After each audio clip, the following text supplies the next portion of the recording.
Est-ce que tu as vu le match anglais et notamment la prestation de Jude Bellingham depuis là où tu es?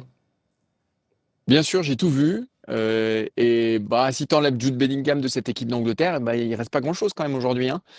Moi, j'ai vu quand même une équipe d'Angleterre qui, à un moment donné, prenait des grosses séquences de possession de la Norvège, qui n'avait pas trop de solutions pour s'en sortir. Il a fallu un fil de caméra et une erreur de main pour venir à bout des Norvégiens. Moi, depuis le début avec cette équipe d'Angleterre, on dit ouais, ça passe juste, mais justement, voilà, ils prennent de la confiance, ils prennent un état d'esprit, ils vont être durs à battre, Peut-être qu'ils vont être durs à battre, mais moi, je vois pas une équipe qui progresse beaucoup. Et très franchement, j'ai regardé les commentaires sous l'émission d'hier où les mecs disaient ouais, arrêtez, vous croyez plus beau que vous l'êtes et tout ça. Mais moi, je vois pas une équipe aujourd'hui qui m'impressionne plus que l'équipe de France et surtout pas cette équipe d'Angleterre.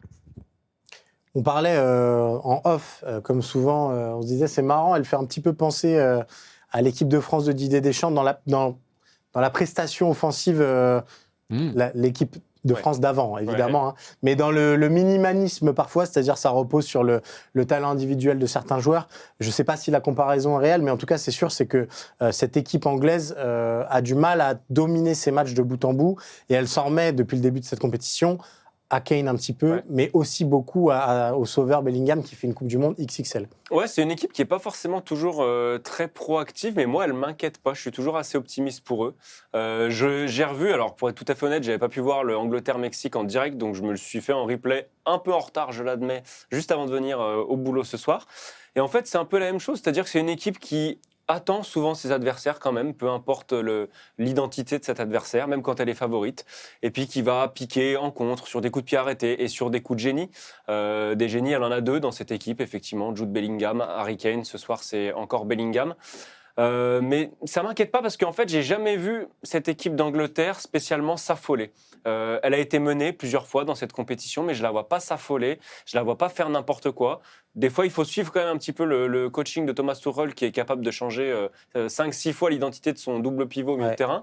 Mais j'ai pas l'impression de voir une équipe s'affoler. Elle continue son petit bout de chemin et ça m'étonnerait pas du tout de l'avoir disputé la finale. Il y a une expression chère à Maxime Dupuis que je partage un petit peu sur cette équipe anglaise. Je trouve que c'est une équipe de tournoi.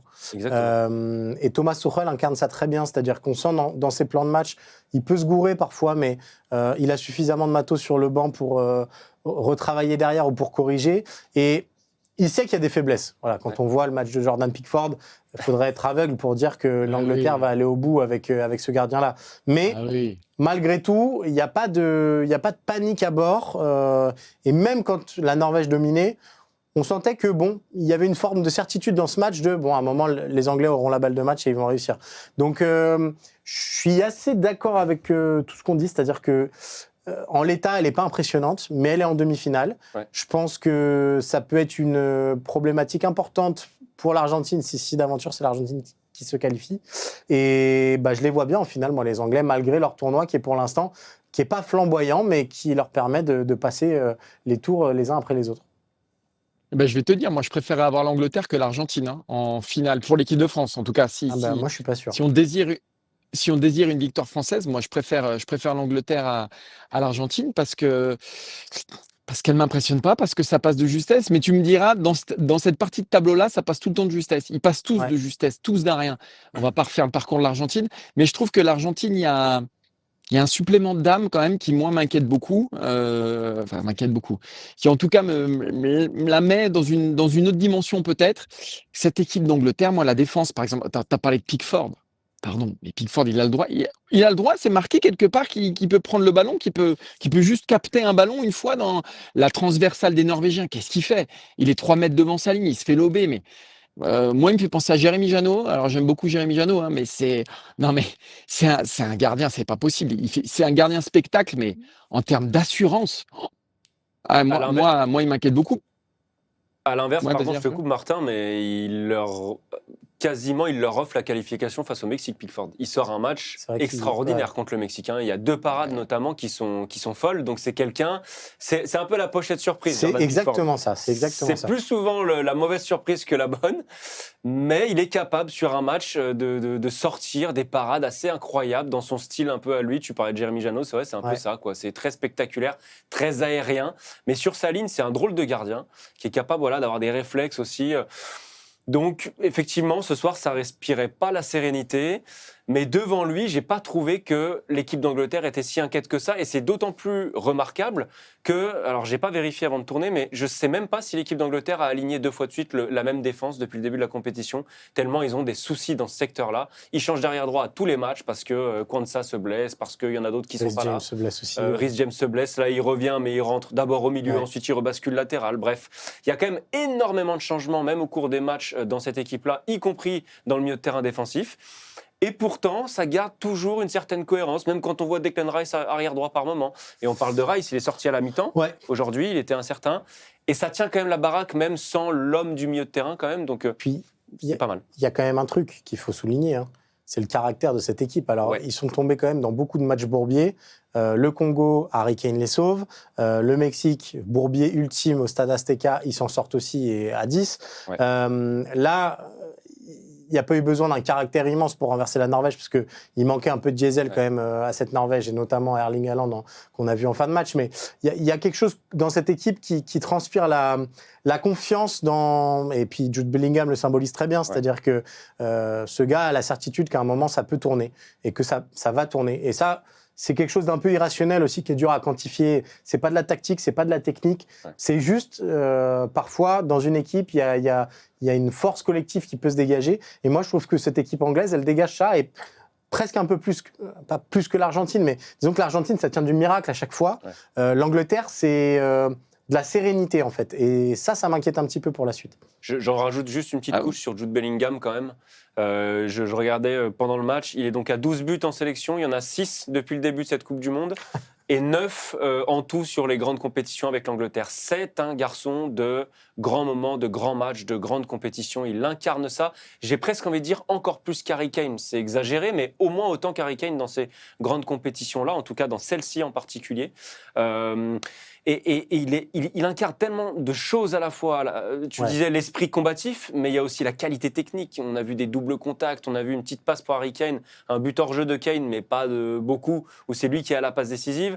Il sait tout faire, Jude Bellingham. Je sais qu'on le dit beaucoup dans le foot d'aujourd'hui, il sait tout faire, parce qu'il y a de plus en plus de joueurs un petit peu comme ça. Mais alors lui, dans la combativité, la palette technique et le sens du but... Et il le fait à un endroit du terrain où c'est utile de savoir tout faire. On parle du match d'Erling Haaland ou pas? On va en parler juste après, mais on va prendre peut-être 2-3 commentaires, parce que je vois Fabienne qui nous dit c'est une équipe de tournoi, mais c'est une équipe qui puise beaucoup dans ses ressources. À un moment, ça ne passera pas. Les joueurs anglais sont interchangeables. À part Kane et Bellingham, c'est pas du top niveau, ça on est d'accord. Je suis d'accord avec elle. Je suis d'accord avec Fabienne à 100%. Ouais, mais c'est 2 joueurs de top niveau qui sont vraiment de très, très, très, très haut niveau quand même. Donc, Ah bah bien sûr, encore heureux qu'il y en ait quelques-uns, mais après, il y a un truc aussi qui est intéressant, c'est que finalement, tu prends la... Vas-y. Non, mais tu prends l'Angleterre, tu prends l'Argentine, tu prends la France. C'est des équipes qui, pour le moment, n'ont... Alors la France, il y a le Maroc, mais bon, c'est des équipes qui n'ont pas rencontré encore grand monde. Donc c'est très dur aussi de déterminer le vrai potentiel de ces équipes-là. À part l'Espagne qui a joué le Portugal, donc qui est pour le coup un vrai favori à cette Coupe du Monde, les autres, ça s'est quand même pas mal évité depuis le début, parce que tu termines premier de ton groupe, parce que tu as un tableau. Mais pour l'instant, le tableau jusqu'en demi-finale de ces équipes-là, il n'y a pas eu d'immense choc. Donc c'est aussi dur pour nous, enfin en tout cas pour moi, de déterminer le réel niveau, parce qu'on sait que quand ça monte d'un cran, c'est plus forcément les mêmes équipes, surtout avec ces joueurs-là. Pour moi, c'est dur. C'est dur de déterminer le niveau de ces équipes-là.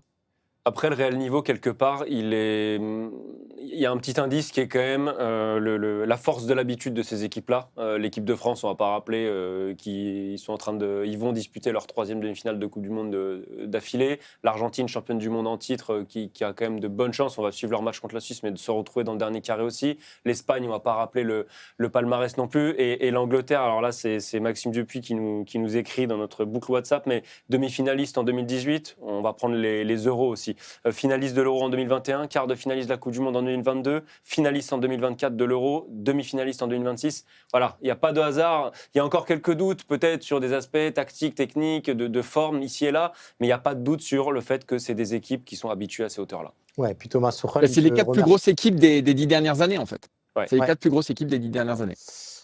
Thomas Tuchel, il peut remercier quand même Gareth Southgate qui lui a pavé la voie quand même Tout à fait. pas mal. On nous demande comment le premier but anglais a pu être accordé si le ballon touche un câble sur le dégagement du gardien.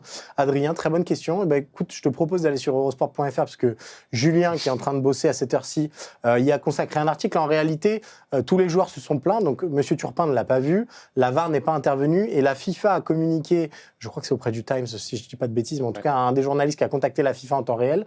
Et en fait, la FIFA dit que dans le ballon, ils n'ont pas reçu les données techniques disant qu'il y avait eu un câble qui était venu heurter le ballon. Donc, puisque le ballon n'a rien repéré, le VAR n'a pas pu revenir dessus. Et donc, le but a été accordé. Mais effectivement, on a vu tous les Norvégiens vent debout dès l'égalisation de Bellingham.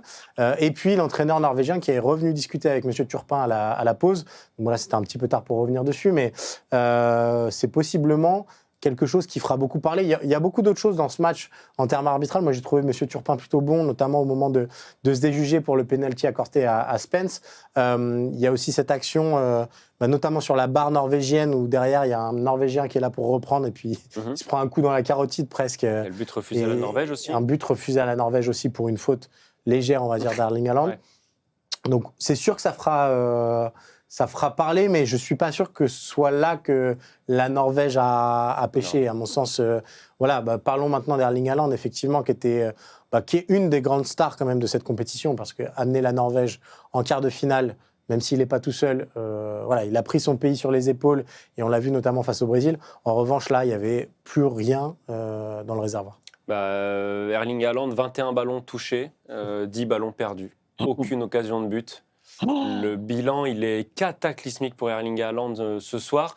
Ce qui est dur, je trouve, dans cette prestation, c'est qu'on a très longtemps résumé Erling Haaland au fait de marquer des buts et que ce joueur-là n'existe que par les buts. Contre le Brésil, je trouve qu'avant son doublé, il y a quelque chose qui se dégage de son match. Il y a le duel avec Gabriel. Il fait respirer son équipe dans le jeu aérien. On le trouve dans le jeu long. Là, il n'a existé d'aucune manière, Erling Haaland. C'est terrible parce qu'il fait quand même une compétition grandiose. Il était souriant, il était détendu. On le sentait très bien, Haaland, à l'image de sa sélection un petit peu décomplexée. Et là, un peu individuellement comme collectivement, je ne les ai pas sentis lâcher les chevaux comme ils ont pu le faire plus tôt dans la compétition. Donc un peu déçu par ce match-là d'Erling Haaland. Ouais, moi, c'est ma grande déception du soir parce que, franchement, Haaland, c'était mon coup de cœur de cette Coupe du Monde. Ouais. La façon dont il vivait tout ça, avec détachement, avec dérision. Alors on le sait, il a toujours été comme ça, mais moi, j'ai adoré la façon dont il a abordé cette Coupe du Monde, comment il l'a vécu et puis tout ce qu'il mettait dedans. Au-delà de ses buts, ce qu'il dégageait. Et pareil pour cette équipe de Norvège qui était mon vrai coup de cœur. Franchement, alors j'ai pas vu tous les matchs encore une fois, mais j'en ai vu beaucoup de la Norvège et j'aimais ce que dégageait cette équipe. Une forme de fraîcheur, une forme de recul aussi par rapport à ce qui se passe. Et là, c'est vrai que c'était un fantôme, mais un fantôme. Alors, ils n'ont jamais trop touché dans la surface. Et puis, il y a quand même un but qui est refusé parce qu'il fait le ménage dans la surface. Donc aussi, quelque part, il coûte ça à son équipe. C'est dur. C'est dur parce qu'il méritait pas de terminer sa compétition comme ça. Et j'espère qu'on ne retiendra pas son quart de finale, mais qu'on retiendra tout ce qui s'est passé avant parce que c'était vraiment, vraiment frais et vraiment chouette. Ce qui est sûr, c'est qu'on a retrouvé, on a de nouveau la confirmation. C'est le cas pour tous les joueurs. Hein. Ils ont besoin d'un contexte collectif pour s'exprimer. Mais là, vu le plan de jeu norvégien, où on n'a pas jamais réussi à le trouver, c'est vraiment un joueur qui est dépendant de ce qui se passe autour de lui. Et là, dans ce genre de match-là, quand son équipe n'arrive pas à le trouver, il est inutile. C'est-à-dire que là, il n'a même pas permis à la Norvège de remonter le bloc, de jouer en pivot. Il le fait parfois avec City, c'est-à-dire que City, ces dernières années, a pu parfois balancer un peu devant, même si ce n'est pas du tout ce que réclamait Pep Guardiola, pour trouver Haaland en déviation. Là, il n'y a jamais eu ça dans ce match-là. Et Dieu sait qu'à mon avis, face à Stones, il y avait une emprise physique qui était bien supérieure. Donc ouais, petite déception, mais je pense vraiment que là, on est arrivé au bout du... Quand vous le voyez sortir, là, on sent qu'il y a plus rien physiquement aussi. Et ça commence à jouer aussi. Hein. On rentre dans la fin d'un tournoi. qui est dur pour les organismes. Hein. Je sais, il faisait plus Il faisait très chaud. Ouais, mais tu vois, encore Hollande, il a joué Miami. un match de moins que tous les autres quasiment, hein, puisque face à la France, ils ont complètement fait tourner. Donc tu pouvais te dire qu'ils pouvaient capitaliser là-dessus à un moment, la Norvège. Je veux dire, la France, ils alignent la même équipe quasiment depuis le début du tournoi. Et la Norvège, c'est une des rares qui a vraiment fait tourner, mais dans des proportions gigantesques. C'est-à-dire complètement redessiner son 11. Et normalement, c'est à ce moment-là que tu dois recueillir les fruits de ce turnover-là. Moi, je pense qu'il y a aussi un truc, c'est que Arthur, tout à l'heure, tu parlais très justement des équipes qui sont habituées à ces hauteurs-là.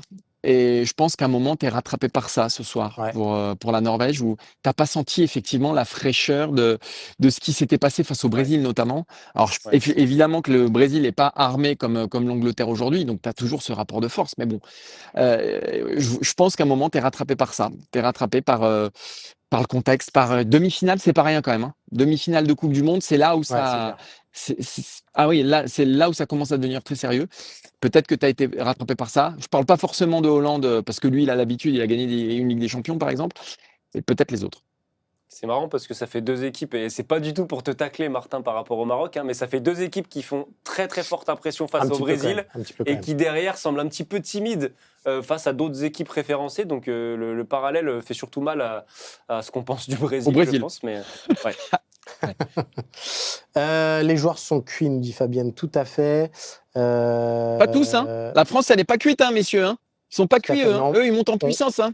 Ouais, c'est vrai. On en parlera après. Je sais, Cyril. Cyril. Harry qui nous dit que la finale que j'ai prédit se rapproche, France-Angleterre. Voilà. Bon. Après, c'est vrai. Il y a des gens qui mettaient le Maroc en finale, mais ça, c'est. Tu avais pris des risques, Cyril. Hein. Mais t'es le genre de mec qui prend des risques. Hein. Mais à un moment, c'est pas ça le foot. On me demande de prédire le tableau final. On me demande de prédire le tableau final. Moi, je l'analyse, c'est tout. Ah oui, quand tu avais mis le Maroc éliminé en huitième de finale, par exemple. Ouais, et l'Équateur en demi aussi.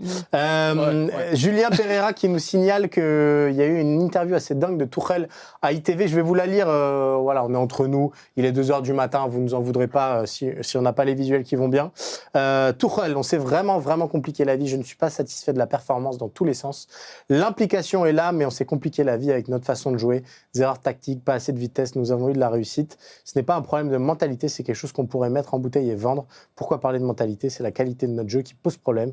Nous devons mieux jouer, nous allons progresser, nous devons progresser.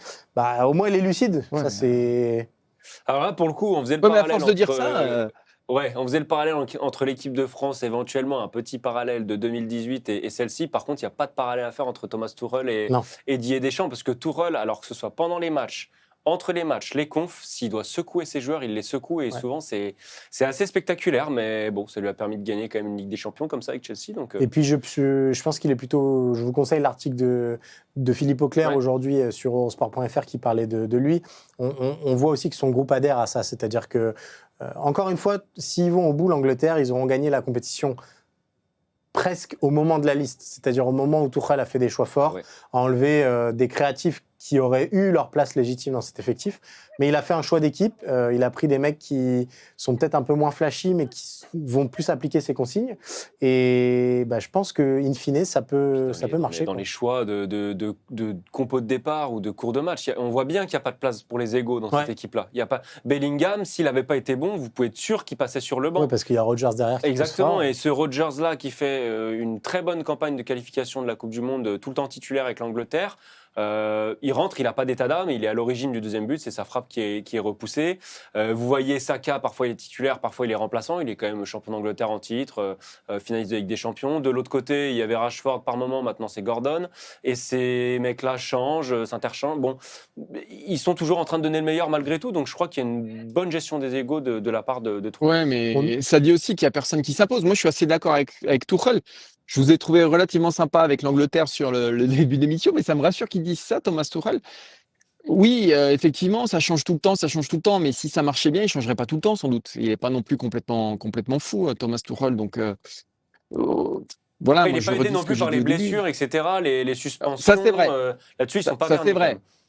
Mais surtout, ça, c'est vrai. Mais tu vois, Saka, il n'est pas bon. Enfin, Gordon, il a été bon contre le Mexique. Il a été très bon même contre le Mexique. Ouais, c'est vrai. Bon, Même contre le Congo, là, beaucoup moins. Enfin, bon, tu vois, c'est quand même une équipe qui joue par à-coups, Mais quoi. oui, mais c'est une équipe. Vraiment. Ouais, mais c'est une équipe qui arrive à avancer malgré tout. Ouais. C'est- Parce qu'il y a cette colonne Ouais, mais vertébrale. attends, elle a en joué fait, personne, hein. Oui, mais elle a joué personne aussi. Enfin, bon, Attends, Mexique, moi, c'est Mexique pas. à Le Mexique à l'Azteca. l'Azteca, ouais, bon, quand même. Belle Ouais, équipe, le Mexique. Pardon, hein, mais Ouais, Mexique. si on fait un Mexique-Maroc, Arrête, stop. bah, Ah ouais, ah bah ouais, bah alors, j'aimerais voir avec ça. le Maroc de J'aimerais voir ça, Raimi, vraiment. ouais, je peux potentiellement, ouais. Ouais, j'aimerais voir ça. On y revient toujours. On nous pose une petite question sur Kane. C'est vrai que Kane a bien raté son match aussi. Ça fait. Sa Ouais, compétition même avait bien débuté. Ouais, Le Congo, il les sauve. Mexique Voilà, a le penalty, là, le mais- match était compliqué pour lui. Clairement, Ouais. c'était pas une physionomie de match pour lui. Et puis, c'est pareil, c'est quand même un attaquant il a besoin que ce soit fonctionnel autour pour rendre les choses encore plus fonctionnelles pour ses ailiers. Mais là, par exemple, il a aussi des ailiers qui avancent pas vraiment à côté. Donc, c'est un petit peu plus compliqué. Ouais, puis le centre de gravité, j'ai l'impression, c'est un peu déporté Ouais, c'est vrai. vers Bellingham, là, qui a Tout à fait. vraiment pris les clés du Et camion. Anderson aussi, quand même, dans la gestion Anderson, tactique. bon, Rice, là, il sort à la mi-temps, mais voilà, il y a d'autres aussi joueurs capables de faire avancer le jeu du côté de l'Angleterre, donc il est peut-être aussi un peu moins indispensable dans ce rôle-là de playmaker qui peut l'être ailleurs.